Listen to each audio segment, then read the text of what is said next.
दोस्तों, हम सभी जानते हैं कि व्यक्ति का मन बहुत ही चंचल होता है। यही कारण है कि मन अशांत रहता है और कई तरह के सवाल का जन्म भी अशांत मन के कारण ही होता है।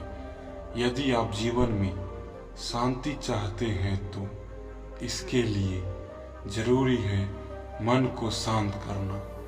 लेकिन मन को शांत कैसे किया जाए? गौतम बुद्ध से जुड़ी इस कहानी के माध्यम से आप जान सकते हैं कि मन को शांत करने का क्या तरीका है।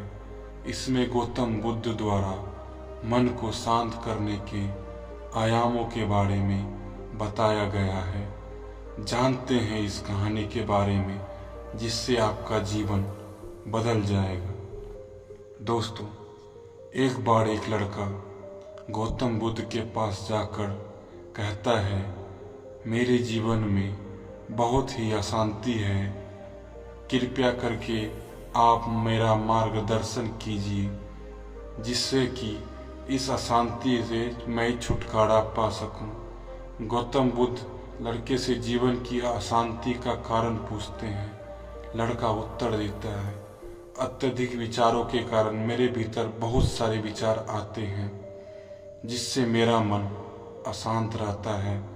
बुद्ध मुस्कुराते हुए कहते हैं, ऊपर आकाश की ओर देखो और बताओ कि तुम्हें सूर्य दिख रहा है। लड़का ऊपर देखता है और कहता है, धूप दिख रहा है। बुद्ध उससे पूछते हैं, अगर तुम लगातार धूप में खड़े रहोगे तब क्या होगा?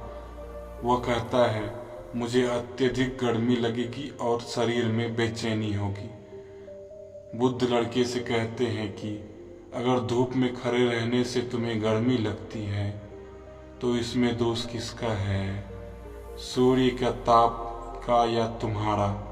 लड़का कुछ देर सोचने के बाद कहता है, इसका जवाब आप ही बताइए। तो बुद्ध कहते हैं, सूर्य का काम है ताप देना और ताप का काम है गर्मी लगाना। ऐसे में दोष तुम्हारा ही है कि तुम धूप में जाकर खड़े हुए, जिससे तुम्हें गर्मी लगी। तुम्हें अगर शीतलता चाहिए तो तुम्हें छांव में रहना होगा। ठीक इसी तरह चंचल मन का भी स्वभाव होता है विचारों और भावनाओं को जागृत करना। विचार क्षण भर के लिए होते हैं। विचार से पैदा हुई भावनाएं देर तक नहीं टिकी रहती, लेकिन यह तुम्हें निर्णय लेना होगा कि तुम्हें विचारों और भावनाओं के साथ चलना है या अगला दिशा बनाना है। बुद्ध कहते हैं, मन को शांत करने के लिए तन के आयाम पर काम करना होगा। सबसे आसान तरीका शरीर के स्तर पर कर्मेंद्रियों और ज्ञानेंद्रियों हैं। कर्मेंद्रियों कर्म और ज्ञानेंद्रिय ज्ञान से जुड़ी होती है। इसमें हम अपनी संवेदनशीलता को बढ़ा सकते हैं, यानी हम जो काम करते हैं उसे आनंद के साथ करें। मन के आयाम से हटकर तन के आयाम पर से ही तुम्हारा चिंता शांत होगा।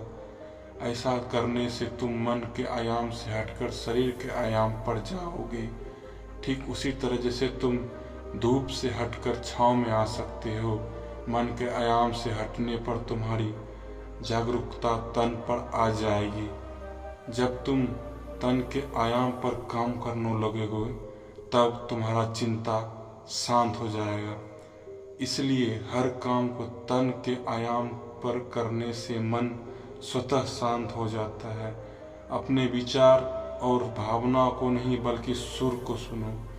लड़का बुद्ध से कहता है, अपने भीतर की सुर को कैसे सुने? बुद्ध कहते हैं, किसी शांत स्थान पर रहकर, जहाँ शांति हो, तब अपनी आँखें बंद करो और मन के भीतर चल रहे शोर से हटकर भीतर के सुर सुनने की कोशिश करो। सुर निरंतर चलता रहता है, लेकिन बाहर के शोर के कारण तुम अपने मन के भीतर चल रहे सुर को नहीं सुन पाते हो। जब तुम अपने दोनों कानों को अपने हाथों से बंद कर दोगे तभी मन के सुर को सुन पाओगे। इस तरह मन की अशांति से दूर हो जाओगे, तुम्हारा मन शांत हो जाएगा।